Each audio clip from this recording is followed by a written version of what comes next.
Your story begins in the Gion district of Kyoto during the late 19th century, a time when Japan was transforming at a breakneck pace. Steam trains were linking major cities, the rule of the samurai had drawn to a close, and the Meiji era swept a wave of modernization across the land. Yet for poor families in the countryside, these grand shifts changed almost nothing. Poverty remained a relentless companion to daily life. You were born the third child of a craftsman, drowning under a mountain of debt. Season after season, your father's hard labor was never enough to feed the family. When there was nothing left to sell and no one left to borrow from, your parents made a decision that would reshape your entire existence.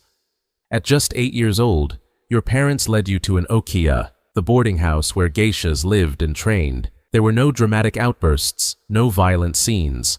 They simply sat with the house mistress, sipped tea, signed a contract, and accepted a sum of money to wipe away a portion of the family's debt.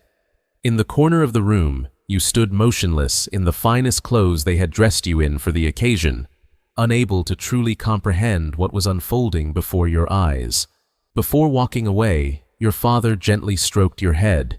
There was no promise he would ever return for you, no certainty of when you would meet again. As the doors of the okiya slid shut behind them, your old life vanished with them. From that moment on, the geisha house was no longer just a place you were visiting. It was your new home, and it would dictate the rest of your life.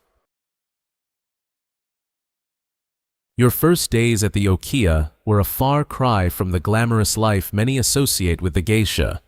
Long before anyone was permitted to learn the art of dance or master an instrument, they had to start at the absolute bottom as a shikomi.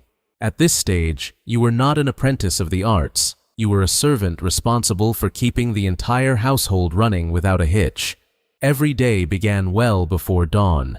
You scrubbed every inch of the house on hands and knees with wet rags, arranged the senior geisha's sandals by the entryway with mathematical precision, hand-washed delicate, costly kimonos, and carried their heavy equipment through the streets as they made their way toward the entertainment district of Gion. Every task had to be executed swiftly, silently, and without a single misstep. Inside the okiya, etiquette governed virtually every movement. You did not speak unless spoken to. You did not sit in the same room as a senior geisha without explicit permission. Even the simple acts of pouring tea, folding fabric, or sliding open a paper screen came with strict rules that had to be memorized until they became second nature. The slightest mistake brought swift correction from the okasan, the house mother entrusted with molding these young girls into geishas. Intriguingly, punishment rarely took the form of physical blows. Instead, the weapon of choice was social pressure and shame. When you blundered, you were made to feel the weight of having brought dishonor upon yourself and the entire house. In the culture of the era, that psychological weight often cut far deeper than any physical blow ever could. Yet the grueling life of a shikomi was about far more than learning to clean or serve. It was a crucible designed to forge unwavering patience, discipline, deep humility, and a sharp eye for the subtlest detail. If you could not endure the trial of the shikomi, you would never earn the chance to take the next step on the long, arduous journey to becoming a geisha. Having survived the trial of the shikomi, you were finally permitted to study the true core of a geisha's existence, the arts. Yet this education bore no resemblance to a conventional school. There was no room for mediocrity. Every skill had to be refined to near perfection, for a single miscalculated gesture could mean the difference between effortless grace and clumsy failure. Each morning opened with the shamisen, a 3-string traditional Japanese lute. Simple as it appeared at first glance, mastering it demanded extraordinary rhythm, coordination, and precision. In the opening weeks, your fingertips bled and calloused from the friction of the strings, but practice was never halted for pain. In the world of the geisha, endurance was valued just as highly as raw talent. Next came kyomi, the classical dance of Kyoto, renowned for its fluid, tightly controlled movements. Every step carried meaning. Every posture demanded mathematical precision. A shift of just a few centimeters in the wrist could alter the emotional weight of an entire performance. You repeated the same motions hundreds of times until your body moved instinctively, freed from the need to think. By late afternoon, the focus shifted to etiquette and social poise. You were taught how to glide smoothly in a long, layered kimono without tripping over the trailing hem, how to sit in flawless posture for hours, how to pour tea with quiet elegance, and how to laugh without breaking composure. You mastered the distinct Kyoto dialect reserved for geishas, a soft, refined language woven with subtle honorifics that made every word sound like poetry. The longer you trained, the clearer it became that being a geisha was far more than an exercise in beauty. A geisha had to be a musician, a dancer, a master conversationalist, and a living guardian of Japanese culture. All of these gifts were forged through years of relentless practice.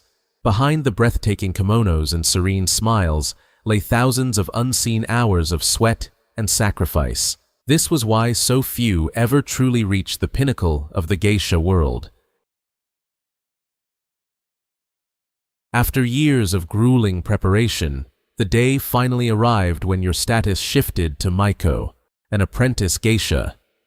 To the outside world, it looked like a grand triumph. For the first time, you stepped out in vibrant silk kimonos with long, trailing sleeves that nearly brushed the floor. The heavy obi sash on your back was intricately tied, a process requiring an assistant and taking up a precious chunk of every morning. Your face was painted with shironuri, the thick white makeup covering the skin of your face and neck. Your lips were painted only in part to give them a petite appearance, while delicate red and black lines were drawn precisely around your eyes. The result was breathtaking, but comfort was entirely sacrificed. In the stifling heat of summer, the white paint threatened to melt. In the depths of winter, it dried into a tight mask that pulled at your skin whenever you smiled.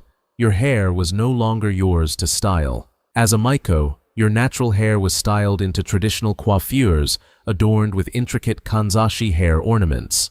To keep the elaborate style pristine for days at a time, you were forced to sleep on a takamakura, a narrow wooden block that cupped only your neck. Shift even slightly in your sleep, and the hair would ruin, requiring an expensive, painful restyling. Every night became its own trial of discipline. Yet the most dramatic shift was neither the wardrobe nor the makeup. It was the weight of responsibility. You were finally introduced to ozashiki, exclusive banquets hosted for wealthy merchants, high-ranking officials, and aristocrats. At first, you mostly observed the senior geishas. You learned when to speak, when to remain silent, how to pour sake with effortless elegance, and how to keep the room enlivened without ever stealing the spotlight. Slowly, the reality settled in. Being a Maiko meant existing under permanent scrutiny.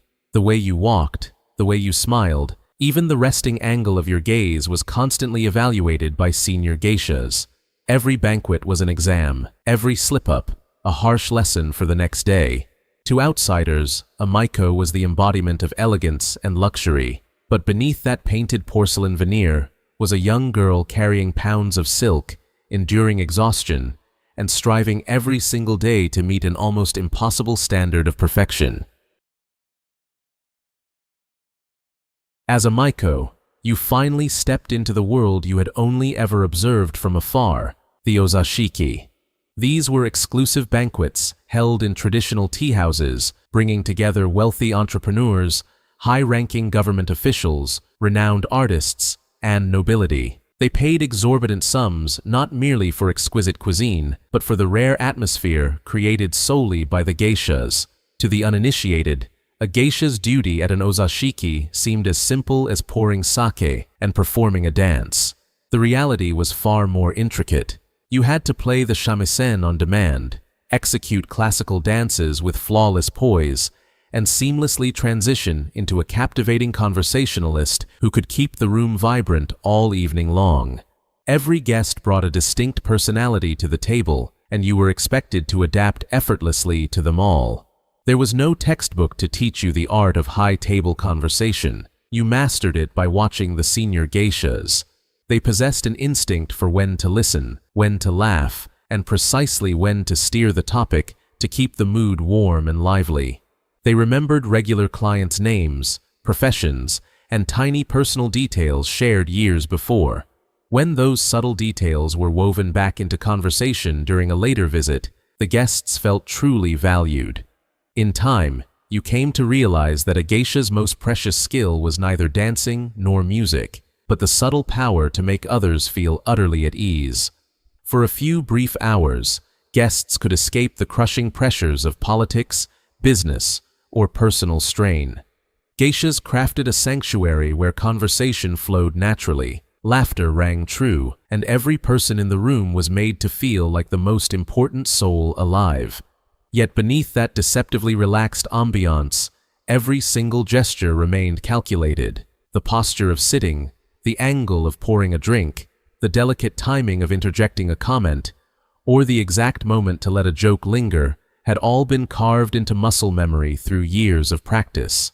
It was why a geisha was often described as a rare fusion of artist, entertainer, diplomat, and master communicator, a mastery born not of raw talent, but of thousands of unseen hours within the quiet world of the ozashiki. When you reached the age of 16, the moment you had awaited for years finally arrived. You underwent erikai, the ritual turning of the collar from red to white, marking the end of your apprenticeship. From that day forward, you were officially recognized as a full geisha. Celebrations filled the okiya, honored guests came to offer their congratulations, and for the first time, your name carried the full weight of a professional artist. Your new status brought sweeping changes. Invitations to ozashiki multiplied, and you began cultivating your own devoted clientele. The stronger your reputation grew, the more frequently guests requested you by name, the ultimate sign in the geisha world that your skill was proven and your career was reaching its height. Yet behind that triumph lurked a reality you were only now coming to fully comprehend. Over the past 8 years, not a single music lesson, kimono, porcelain jar of makeup, meal, or roof over your head had been given for free. Every last expense had been meticulously recorded by the okasan as a debt you were required to repay with your own earnings. The sum was staggering. Every costly silk kimono, every delicate hair ornament, every hour of dance and music instruction, right down to your daily living costs, was tallied continuously. As a result, even though you worked nearly every night and brought in considerable income, almost none of that money ever touched your hands. Your earnings vanished instantly into the mountain of debt accumulated over the years. Legally, you were no slave, you held a contract, and in theory, you could walk away from the okiya once all your financial obligations were settled. But in practice, that freedom felt impossibly distant. The longer you lived in this world, the more you realized that success did not equate to immediate liberty. Title of full geisha granted you honor and prestige, but it also bound you to a financial burden that could only be lifted through years of relentless labor. Behind every gentle smile you offered your guests, a singular objective remained etched in your mind: pay off the debt and finally claim ownership over your own life. Entering your 20s, you had become a well-known geisha in Gion. Your name was increasingly requested specifically for various ozashiki, a sure sign that your skills had won true recognition. As your devoted clientele grew, so did the earnings you could direct toward paying down your debt to the okiya. At the same time, Meiji-era Japan was opening ever wider to the outside world. Merchants, diplomats, and tourists from Europe and America flocked to Kyoto. Some attended ozashiki, drawn by curiosity about Japanese culture, and returned to their home countries carrying tales of the geishas they had encountered. It was from these encounters that romanticized visions of the geisha began to spread to the West. Countless books and articles painted geishas as mysterious women trapped in tragic love stories, dressed in exquisite kimonos, gliding under lantern light, and living lives of unparalleled luxury. It was a captivating image, but it only captured the most beautiful surface of a far more complicated reality. The reality you lived every day was entirely different. Hours spent standing and walking in okobo wooden sandals left your feet in perpetual pain. The obi sash, cinched tight every night, slowly caused a nagging backache that never truly faded. In winter, you had to move from one tea house to the next, wearing kimonos that offered little protection against the biting cold. Even when your body was exhausted or you were unwell, the performance schedule had to be met, with a serene smile that was never allowed to waver. Behind the face that always appeared tranquil lay a life of discipline, sacrifice, and training that the guests almost never saw. A geisha was not a figure from a romantic fairy tale. She was a professional artist who dedicated the greater part of her life to mastering the arts, upholding rigorous etiquette, and fulfilling the expectations of others. Perhaps that was the greatest divide between the myth and the reality. The world saw only the grace, while the long journey, the bone-deep fatigue, and the sacrifices that forged that grace almost always escaped notice.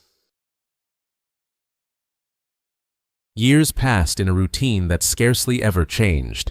Night after night, you attended ozashiki, entertained guests, refined every posture, and surrendered the lion's share of your income to settle your debt with the okiya. Until finally, around the age of 30, the day that had long felt so impossibly distant actually arrived. Staring at the Okasan's financial ledger, you watched the numbers collapse into zero. For the first time since entering the okiya as an 8-year-old child, your debt was settled in full. Officially, you were free to choose your own path. Yet that freedom felt bewilderingly foreign. For over 20 years, your entire life had been governed by training schedules, performances, and the unyielding rules of the okiya. The world outside Gion had moved on at a dizzying pace, but you had barely been a part of it. While others built families, chose careers, or mapped out their futures, you had known only one world, the world of the geisha. Some geishas chose to walk away. Some married regular patrons, others opened their own businesses, and a few moved to distant cities to forge a new existence. You chose instead to remain in Gion, opening a small okiya of your own, not because you believed the system was flawless, but because it held the entirety of your life's experience and mastery. After decades lived within the realm of the geisha, passing down the traditional arts to the next generation felt like the only path you truly understood. Now, young girls arrive at your doorstep in their finest clothes, just as you had done decades before. You teach them to play the shamisen, to dance, to wear the kimono with poise, and to honor every guest. But occasionally, in the quiet depth of the night, when the paper lanterns are extinguished and the okiya falls still, your mind wanders back to your very first day here. You try to recall the face of your father, who once stroked your head before leaving you behind in the okiya's receiving room. Strangely, the details of his face have slowly faded, worn away by the passage of time. All that lingers is the phantom warmth of his palm against your hair. After decades of mastering countless arts and refined manners, you come to realize there was one lesson no one ever taught you: how to forget the person you miss the most.